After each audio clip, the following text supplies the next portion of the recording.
Hello friends, welcome in our channel. मैं हूं आपका दोस्त गोविंद शर्मा। बात कर रहे हैं पॉलिटिकल की। पॉलिटिकल में हमने 51 आर्टिकल तक पढ़ लिए थे।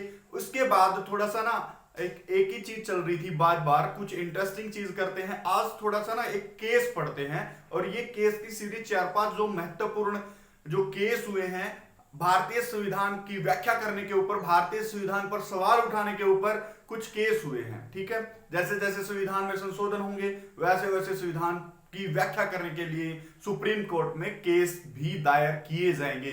तो बात करेंगे सबसे पहले वाले केस की, शंकरी प्रसाद वर्सेज भारत संघ के केस की, जो 1951 में हुआ था। आपको पता है कि भारतीय संविधान में पहला संविधान संशोधन जो हुआ वो भी 1951 में ही किया गया था। उसके तुरंत बाद ही ये केस दायर किया गया था सुप्रीम कोर्ट में। तो किया किसने था? शंकरी प्रसाद ने ये केस दायर किया था। इसी को पढ़ने की कोशिश करेंगे, बने रहें मेरे साथ। देखो, बात हम करेंगे कैसे? बात करेंगे जैसे ही हमारा संविधान लागू हुआ था, 26 जनवरी 1950 को संविधान लागू हुआ।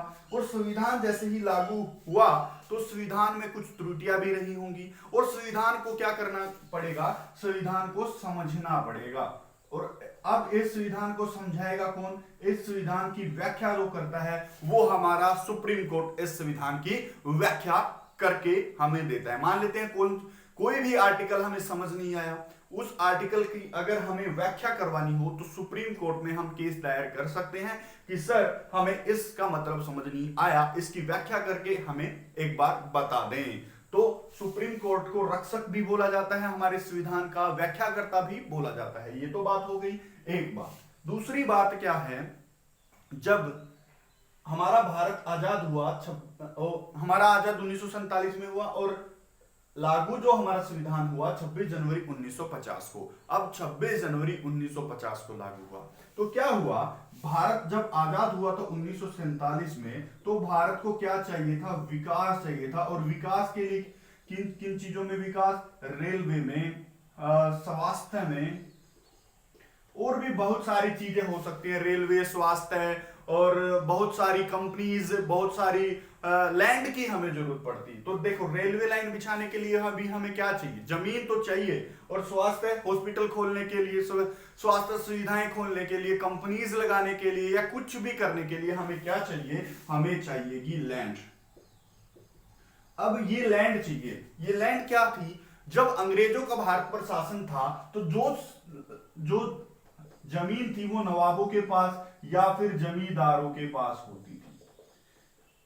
इनके पास 500-500 एकड़ जमीन होती, और किसी गरीब के पास 1 एकड़ भी जमीन नहीं होती।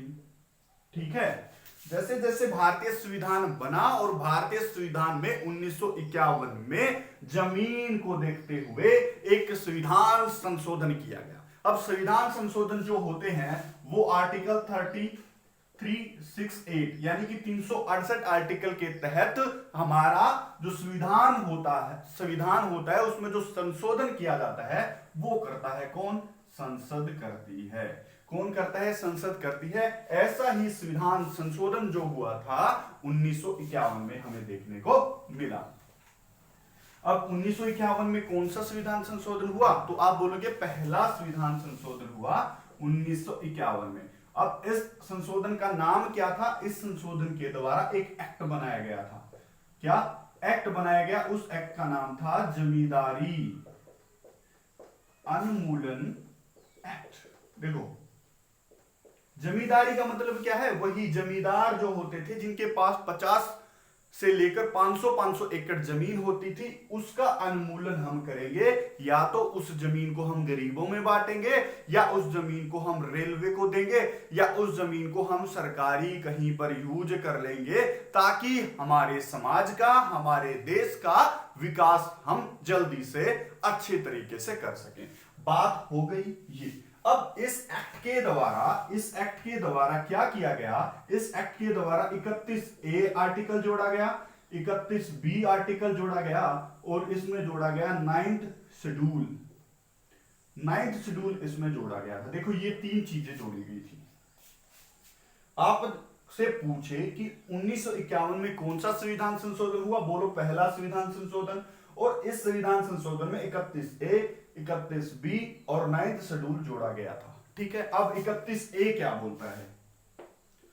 31A बोलता है कि सरकार अगर चाहे तो लोगों की जो जमीन है उसको यूज कर सकती है, और इस यूज के लिए जो है आर्टिकल नंबर 14 और आर्टिकल नंबर 90 अमान्य होंगे। क्या होंगे?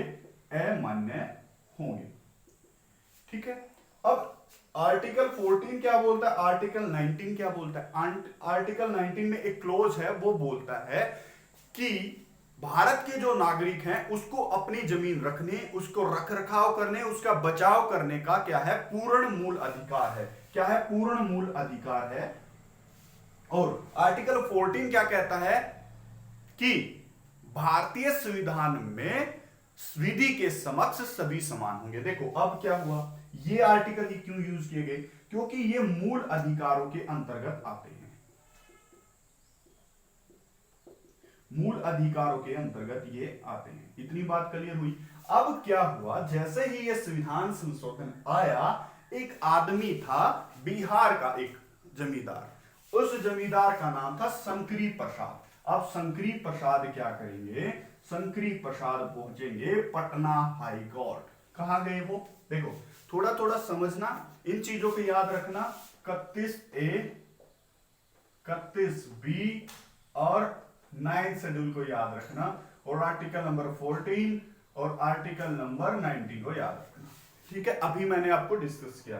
तो क्या हुआ, शंकरी प्रसाद थे जो वो कहां पहुंचे?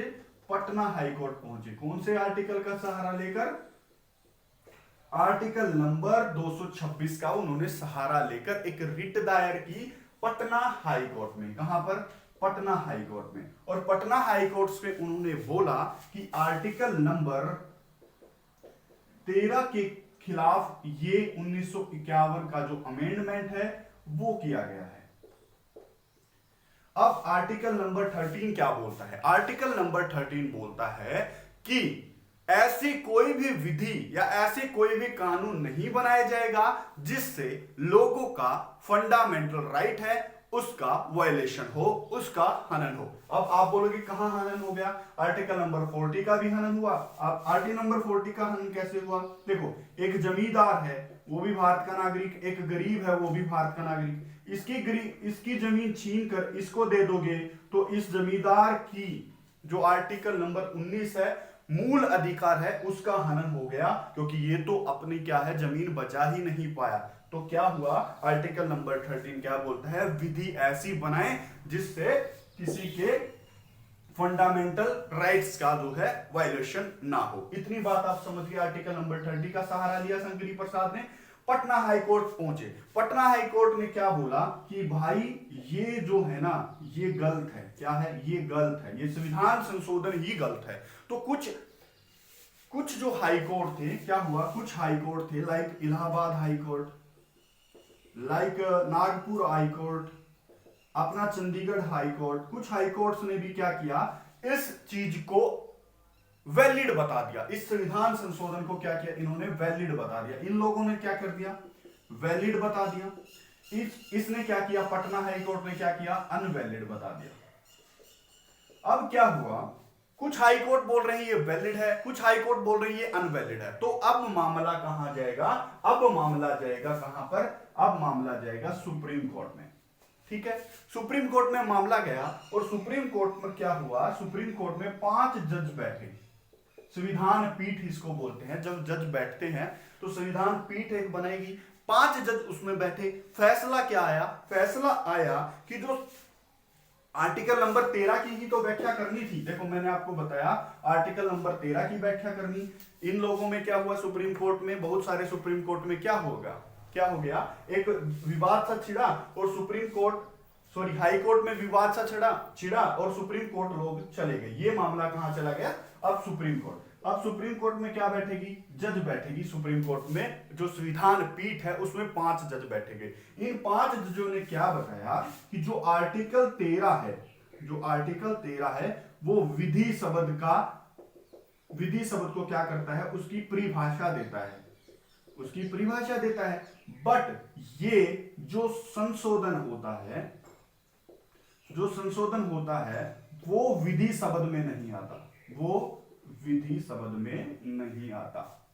सुप्रीम कोर्ट ने क्या कहा, आर्टिकल 13 है, मान लेते हैं विधि शब्द को परिभाषित करता है, बट जो 368 आर्टिकल से संसद है जो, वो संविधान संशोधन अगर करती है विशेष बहुमत से, क्या ध्यान देना, विशेष बहुमत, दो प्रकार के संविधान संशोधन होते हैं, सामान्य और एक विशेष बहुमत। जो विशेष बहुमत से करती है आर्टिकल 368 से संसद संविधान संशोधन, वो विधि शब्द के अंतर्गत नहीं आते। ये जो संविधान संशोधन हुआ है 1951 का, ये बिल्कुल वैलिड है। तो क्या हुआ, क्वेश्चन आया यहां से क्या कि क्या फैसला हुआ था, फैसला क्या हुआ था, फैसला तो यही हुआ कि ये क्लोज है जो 31A 31B या 9th शेड्यूल जो होगी वो अब मान्य होगी देश में। संविधान संशोधन हो गया, रेलवे को जमीन मिल गई, गरीबों को जमीन मिल गई, जमींदारी उन्मूलन एक्ट 1951 था जो वो वैलिड हो गया इस तरीके से। शंकरी प्रसाद को उनकी जमीन नहीं मिल पाई, थोड़ा सा उसमें बहुत सारा जो है झोल होता चला गया। ये जरूरी भी था क्योंकि देखो अंग्रेजों के टाइम में जमींदारी प्रथा हमें देखने को मिली है, एक बंदे के पास 50 एकड़ जमीन, एक बंदे के पास जमीन ही नहीं, ठीक है। तो और भारत के विकास के लिए भी ये जरूरी थे। तो क्या हुआ इस